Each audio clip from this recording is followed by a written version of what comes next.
اعوذ باللہ من الشیطان الرجیم بسم اللہ الرحمن الرحیم نہج البلاغہ خطبہ نمبر 158۔ اس خطبے میں حضرت امیر کائنات فرماتے ہیں کہ اس کا حکم فیصلہ کن اور حکمت آمیز اور اس کی خوشنودی امان اور رحمت ہے۔ وہ اپنے علم سے فیصلہ کرتا ہے اور اپنے حلم سے عفو کرتا ہے۔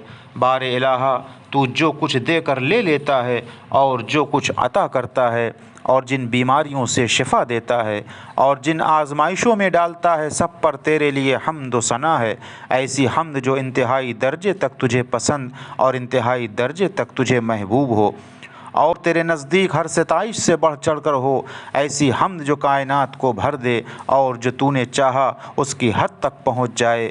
ایسی حمد کہ جس کے آگے تیری بارگاہ تک پہنچنے سے نہ کوئی حجاب ہے اور نہ اس کے لیے کوئی بندش۔ ایسی حمد کہ جس کی گنتی نہ کہیں پر ٹوٹے اور نہ اس کا سلسلہ ختم ہو۔ ہم تیری عظمت و بزرگی کی حقیقت کو نہیں جانتے مگر اتنا کہ تو زندہ اور کار ساز ہے۔ نہ تجھے غنودگی ہوتی ہے اور نہ نیند آتی ہے، نہ تار نظر تجھ تک پہنچ سکتا ہے اور نہ نگاہیں تجھے دیکھ سکتی ہیں۔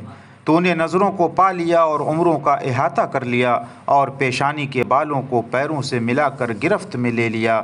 یہ تیری مخلوق کیا ہے جو ہم دیکھتے ہیں اور اس میں تیری قدرت کی کارسازیوں پر تعجب کرتے ہیں اور تیری عظیم فرما روائی کی کار فرمائیوں پر اس کی توصیف کرتے ہیں۔ حالانکہ در حقیقت وہ مخلوقات کہ جو ہماری آنکھوں سے اوجھل ہے اور جس تک پہنچنے سے ہماری نظریں عاجز اور عقلیں درماندہ ہیں اور ہمارے اور جن کے درمیان غیب کے پردے حائل ہیں، اس سے کہیں زیادہ باعظمت ہے۔